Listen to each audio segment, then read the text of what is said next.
সংসারের লক্ষ্মীশ্রী কিন্তু গৃহিণীর হাতে। তো আগের দিনের মানুষরা কিন্তু এই কথাটা কইতো, আর এই কথাটা কিন্তু একদমই সত্যি কথা। তো আজকে এই কথাটা কেয়ারে কইছি এটাই তোমরা লগে কমু এই ভিডিওর মধ্যে। তো আজকে সকাল সকাল উঠতে সেরেই আমি উঠানে গোবর ছিটকা দিয়া লাইছি আগে, তারপরে আমার ঘর দুয়ারটি মুছা লাইতেছিলাম। অখন তো আমরা বাবু মাতারার ঘরে থাকি, যেহেতু বাবু পা ভাঙছে পর থেকে আমরার ঘরে শিফট হয়ে গেছে গা। আর এই ঘরে তো ঠাকুর আছে, তার লিগা বাবু তারা এই ঘরে থাকে না আর কি।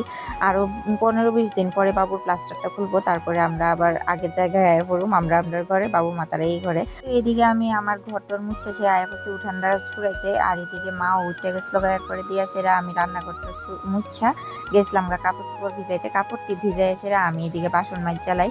এরপরে দিয়া সেরা আমি কাপড় ধুইয়া স্নান করে একবারে পূজা দিতে চাই গা।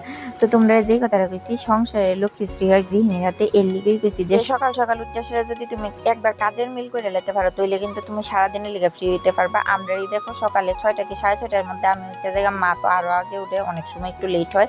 তো উঠতে গেলে আমরা কিতা করি, আমি বাসি কাজ অর্ধেক করে লাইলে মা অর্ধেক করে লাই, ইটা করে সেরা স্নান টান করে পূজা দিয়ে সেরা জায়গা রান্না করে ভিতরে রান্না সারতে সারতেই, যেহেতু আমরা 2 ভাগের রান্না থাকে, একবার নিরামিষ একবার আমিষ, তার কারণে অনেকটা দেরি হয়ে জায়গা 12টা-1টা বেজে জায়গা। তারপরে খাইয়া টাইয়া ঘরে আয়া পড়লে এরপরে লিগা কিন্তু তুমি ফ্রি। আমরা এইভাবেই সবসময় চলে। অক্ষণ অব্দি আমি 5 বছর চলে আমার বিয়ের, অক্ষণ অব্দি কিন্তু আমরা এরকম ভাবেই চলতেছে। তো একবার যদি কাজের মিল তুমি পাইয়া লাও তইলে আর তোমার ভেজাল লাগতো না।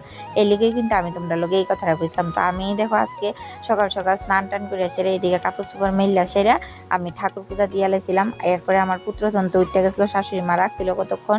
তারপরে আমি যখন পূজা টুজা দিয়ে এসেছি হেরে লইয়া সেরা বুঝলাম টিফিন করাইতে, যেহেতু হ্যাঁ শরীরটা ভালো না। তো আমি আর রান্না বান্না আজকে করছি না। মা কইতাছিল যে তোমার রান্না করতে লাগতো না, তুমি হেরে লইয়া থাকো, কারণ প্রচন্ড ঘ্যান ঘ্যান করতেছিল হে। আর হেরে কেউই রাখতে পারতেছিল না, তার কারণে আমি আর আজকে রান্না করে ঢুকছিলাম না। হেরে লইয়া সেরা আসছিলাম, মা সব কিছু রান্না বান্না করে দিছিল। তো এইদিকে আমি পূজা টুজা দিয়ে আসছি, পরে মা আমার ম্যাগি সিদ্ধ করে রান্না দিছিল, তো ম্যাগি সিদ্ধটা খাইয়া লাইছিলাম। ম্যাগি সিদ্ধ খাওয়ানোর পরে কতক্ষণ ডুবুর লোকে খেলছি, খেলা টেলার পরে দিয়ে সেরা হ্যাঁ টায়ার্ড হয়ে গেছে, একটু ঘুমায় উঠছে। তো ঘুমের থেকে ওঠার পরে দিয়ে সেরা হেরে আবার খাওয়াইতে গেছিলাম, যেহেতু জ্বর হে প্রচন্ড কান্নাকাটি করে ওখানে খাইতে একদমই চায় না। পর আমিও সকালের ভাতটা খাইয়া লাইছিলাম আজকে।